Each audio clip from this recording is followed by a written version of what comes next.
ಇವತ್ತು ಒಂದು ತುಂಬಾನೇ ಇಂಟ್ರೆಸ್ಟಿಂಗ್ ಆರ್ಥಿಕ ವಿದ್ಯಮಾನದ ಬಗ್ಗೆ ಮಾತಾಡೋಣ. ಸಂಘರ್ಷದ ಸಮಯದಲ್ಲಿ ಸಾಮಾನ್ಯವಾಗಿ ಎಲ್ಲರೂ ಸೇಫ್ ಅಂತ ಓಡಿ ಹೋಗೋ ಚಿನ್ನದ ಬೆಲೆ ಈಗ ಯಾಕೆ ಕುಸಿಯುತ್ತಿದೆ? ಬನ್ನಿ, ಇದರ ಹಿಂದಿನ ಕಾರಣ ಏನು ಅಂತ ಒಟ್ಟಿಗೆ ನೋಡೋಣ. ಸಾಮಾನ್ಯವಾಗಿ ಏನಾಗುತ್ತೆ ಅಂದ್ರೆ, ಜಾಗತಿಕವಾಗಿ ಯುದ್ಧದಂತಹ ಪರಿಸ್ಥಿತಿ ಬಂದಾಗ ಹೂಡಿಕೆದಾರರು ಚಿನ್ನವನ್ನ ಒಂದು ಸೇಫ್ ಎಸೆಟ್ ಅಂತ ಅದರ ಕಡೆ ಮುಖ ಮಾಡ್ತಾರೆ. ಆದ್ರೆ ಈಗಾಗ್ತಿರೋದೇ ಬೇರೆ. ಯುದ್ಧದ ವಾತಾವರಣದ ನಡುವೆಯೂ ಚಿನ್ನದ ಬೆಲೆ ಇಳಿತಾ ಇದೆ. ಹಾಗಾದ್ರೆ ಈ ಸರಿ ಏನ್ ಬದಲಾಗಿದೆ? ಹಿಂದೆಲ್ಲ ಯುದ್ಧ ಅಂದ್ರೆ ಸಾಕು, ಜನ ಚಿನ್ನದ ಕಡೆ ಓಡುತ್ತಿದ್ರು. ಉದಾಹರಣೆಗೆ, ಗಾಜಾ ಯುದ್ಧ ಶುರುವಾದಾಗ ಚಿನ್ನದ ಬೆಲೆ 5.2% ಏರಿಕೆಯಾಗಿತ್ತು. ಅಷ್ಟೇ ಅಲ್ಲ, ರಷ್ಯಾ ಉಕ್ರೇನ್ ಯುದ್ಧದ ಆರಂಭದಲ್ಲಿ 4% ಜಿಗಿದಿತ್ತು. ಆದರೆ ಈ ಬಾರಿ ಏನೋ ಫಂಡಮೆಂಟಲ್ ಆಗಿ ಬದಲಾಗಿದೆ. ಆದ್ರೆ ಈ ಸಾರಿ ಕಥೆ ಉಲ್ಟಾ. ಕೇವಲ 15 ದಿನಗಳಲ್ಲಿ ಅಂತಾರಾಷ್ಟ್ರೀಯ ಚಿನ್ನದ ಬೆಲೆ ಬರೋಬ್ಬರಿ 10.9%ನಷ್ಟು ಬಿದ್ದಿದೆ. ಹಾಗಾದ್ರೆ ಈ ಅನಿರೀಕ್ಷಿತ ಕುಸಿತದ ಹಿಂದಿನ ಕಾರಣಗಳೇನು? ಒಂದೊಂದಾಗಿ ನೋಡೋಣ. ಸರಿ, ಈ ಕುಸಿತದ ಹಿಂದಿನ ಮೊದಲ ಕಾರಣ ಏನು ಅಂತ ನೋಡಿದ್ರೆ, ಅದು ಚಿನ್ನದ ಅತಿ ದೊಡ್ಡ ಪ್ರತಿಸ್ಪರ್ಧಿ ಅಮೆರಿಕನ್ ಡಾಲರ್. ಚಿನ್ನ ಮತ್ತು ಡಾಲರ್ ಸಂಬಂಧನೇ ಹಾಗೆ, ಹಾವು ಮುಂಗುಸಿ ಆಟ ಇದ್ದಾಗೆ. ಅಂದ್ರೆ ಒಂದು ಮೇಲೆ ಹೋದ್ರೆ ಇನ್ನೊಂದು ಕೆಳಗೆ ಬರಲೇಬೇಕು. ಸದ್ಯಕ್ಕೆ ಡಾಲರ್ ತುಂಬಾ ಸ್ಟ್ರಾಂಗ್ ಆಗಿದೆ, ಅದಕ್ಕೆ ಚಿನ್ನದ ಬೆಲೆ ಬೀಳ್ತಾ ಇದೆ. ಡಾಲರ್ ಎಷ್ಟು ಸ್ಟ್ರಾಂಗ್ ಆಗಿದೆ ಅಂತ ತಿಳ್ಕೊಳ್ಳೋಕೆ ಡಾಲರ್ ಇಂಡೆಕ್ಸ್ ಅಥವಾ DXY ಅಂತ ಒಂದಿದೆ. ಇದು ಪ್ರಪಂಚದ ಬೇರೆ ಪ್ರಮುಖ ಕರೆನ್ಸಿಗಳ ಮುಂದೆ ಡಾಲರ್ ಮೌಲ್ಯವನ್ನು ತೋರಿಸುತ್ತೆ. ಸದ್ಯಕ್ಕೆ DXY ಕಳೆದ 10 ತಿಂಗಳಲ್ಲೇ ಅತ್ಯಂತ ಗರಿಷ್ಠ ಮಟ್ಟದಲ್ಲಿದೆ. ಅಂದ್ರೆ ಡಾಲರ್ ಸಖತ್ ಬಲವಾಗಿದೆ ಅಂತ ಅರ್ಥ. ಹಾಗಾದ್ರೆ ಡಾಲರ್ ಸ್ಟ್ರಾಂಗ್ ಆದ್ರೆ ಚಿನ್ನದ ಬೆಲೆ ಯಾಕೆ ಕಮ್ಮಿಯಾಗುತ್ತೆ? Simple logic. ಯಾಕಂದ್ರೆ ಅಂತಾರಾಷ್ಟ್ರೀಯ ಮಾರುಕಟ್ಟೆಯಲ್ಲಿ ಚಿನ್ನದ ವ್ಯಾಪಾರ ನಡೆಯೋದು ಡಾಲರ್ಗಳಲ್ಲಿ. ಡಾಲರ್ ಮೌಲ್ಯ ಜಾಸ್ತಿ ಆದಾಗ ಬೇರೆ ದೇಶದವರಿಗೆ ಚಿನ್ನ ಕೊಂಡ್ಕೊಳ್ಳೋದು ದುಬಾರಿಯಾಗುತ್ತೆ. ಆಗ ಸಹಜವಾಗಿಯೇ ಬೇಡಿಕೆ ಕಮ್ಮಿಯಾಗುತ್ತೆ. ಆದರೆ ಕಥೆ ಬರೀ ಡಾಲರ್ ಒಂದರಿಂದ ಮುಗಿಯಲ್ಲ. ಹೂಡಿಕೆದಾರರ ಗಮನವನ್ನು ಬೇರೆಯೊಂದು ಆಕರ್ಷಕ ಆಯ್ಕೆ ಸೆಳೆಯುತ್ತದೆ. ಅದೇ ಸರ್ಕಾರಿ ಬಾಂಡ್ಗಳು. ಈಗ ಹೂಡಿಕೆದಾರರ ಮುಂದೆ 2 ಆಯ್ಕೆಗಳಿವೆ.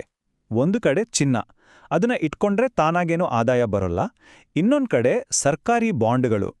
ಇವು ಖಚಿತವಾಗಿ ಬಡ್ಡಿ ಅಥವಾ ಆದಾಯವನ್ನ ಕೊಡುತ್ತವೆ. ಈ ಥರದ ಅನಿಶ್ಚಿತ ಸಮಯದಲ್ಲಿ ಯಾವುದೇ ರಿಸ್ಕ್ ಇಲ್ಲದೆ ಸರ್ಕಾರಿ ಬಾಂಡ್ ಮೇಲೆ ಸುಮಾರು 4% ಗ್ಯಾರಂಟಿ ರಿಟರ್ನ್ ಸಿಗುತ್ತೆ ಅಂದ್ರೆ ಅದು ಹೂಡಿಕೆದಾರರಿಗೆ ತುಂಬಾನೇ ಆಕರ್ಷಕ ಅಲ್ವಾ? ಇದರ ಪರಿಣಾಮ ಏನ್ ಗೊತ್ತಾ? ಹೂಡಿಕೆದಾರರು ಚಿನ್ನದಿಂದ ದುಡ್ಡನ್ನು ತೆಗೆದು ಹೆಚ್ಚು ಸುರಕ್ಷಿತ ಮತ್ತು ಆದಾಯ ಕೊಡುವ ಕಡೆ ಹಾಕ್ತಿದ್ದಾರೆ. ಅಮೆರಿಕದ ಮನಿ ಮಾರ್ಕೆಟ್ ಫಂಡ್ಗಳಿಗೆ ದಾಖಲೆ $8 ಟ್ರಿಲಿಯನ್ ಹಣ ಹರಿದು ಬಂದಿದೆ. ಆದರೆ ಕಥೆ ಇಲ್ಲಿಗೆ ಮುಗಿಯೋದಿಲ್ಲ. ಬಲಿಷ್ಠ ಡಾಲರ್ ಮತ್ತು ಆಕರ್ಷಕ ಬಾಂಡ್ಗಳ ಜೊತೆಗೆ ಇನ್ನೂ ಕೆಲವು ಶಕ್ತಿಗಳು ಚಿನ್ನದ ಮೇಲೆ ಪ್ರೆಷರ್ ಹಾಕ್ತಿದ್ದಾವೆ. ನೋಡಿ, ಇದೊಂದು ಚೈನ್ ರಿಯಾಕ್ಷನ್ ಥರ. ಮೊದಲು ಸಂಘರ್ಷದಿಂದಾಗಿ ಕಚ್ಚಾ ತೈಲ ಬೆಲೆ ಬ್ಯಾರೆಲ್ಗೆ $110 ದಾಟುತ್ತೆ. ಇದರಿಂದ ಸಹಜವಾಗಿ ಟ್ರಾನ್ಸ್ಪೋರ್ಟ್ ಖರ್ಚು ಜಾಸ್ತಿಯಾಗಿ ಜಾಗತಿಕವಾಗಿ ಹಣದುಬ್ಬರ ಹೆಚ್ಚಾಗುತ್ತೆ. ಈ ಹಣದುಬ್ಬರವನ್ನ ಕಂಟ್ರೋಲ್ ಮಾಡೋಕೆ ಸೆಂಟ್ರಲ್ ಬ್ಯಾಂಕ್ಗಳು ಬಡ್ಡಿದರಗಳನ್ನು ಜಾಸ್ತಿ ಮಾಡ್ತವೆ. ಕೊನೆಗೆ ಬಡ್ಡಿದರಗಳು ಜಾಸ್ತಿ ಇದ್ದಾಗ ಜನರಿಗೆ ಚಿನ್ನದ ಮೇಲೆ ದುಡ್ಡು ಹಾಕೋದ್ಕಿಂತ ಹೆಚ್ಚು ಬಡ್ಡಿ ಕೊಡುವ ಬಾಂಡ್ಗಳೇ ಬೆಸ್ಟ್ ಅನ್ನಿಸುತ್ತೆ.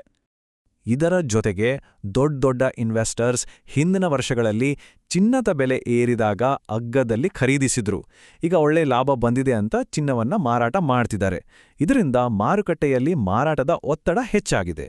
ಈ ಮಾರಾಟದ ಒತ್ತಡ ಎಷ್ಟಿದೆ ಅನ್ನೋದಕ್ಕೆ ಇಲ್ಲೊಂದು ಸ್ಟ್ರಾಂಗ್ ಡೇಟಾ ಇದೆ. ಕೇವಲ ಒಂದೇ ವಾರದಲ್ಲಿ ಚಿನ್ನದಂತಹ ಕಮಾಡಿಟಿ ಫಂಡ್ಸ್ಗಳಿಂದ ಸುಮಾರು $5.9 ಬಿಲಿಯನ್ ಹಣ ಹೊರಹೋಗಿದೆ. ಇದು 2018ರ ನಂತರ ಆಗಿರೋ ಅತಿದೊಡ್ಡ ಹೊರಹರಿವು. ಸರಿ, ಇಷ್ಟೆಲ್ಲ ಕಾರಣಗಳನ್ನು ನೋಡಿದ್ಮೇಲೆ ಚಿನ್ನದ ಭವಿಷ್ಯದ ಬಗ್ಗೆ ಕೊನೆಯ ದಾರಿ ಏನು ಹೇಳ್ಬೋದು? ನೋಡಿ, ಚಿನ್ನದ ಬೆಲೆ ಬೀಳೋಕೆ ಒಂದೇ ಕಾರಣ ಇಲ್ಲ.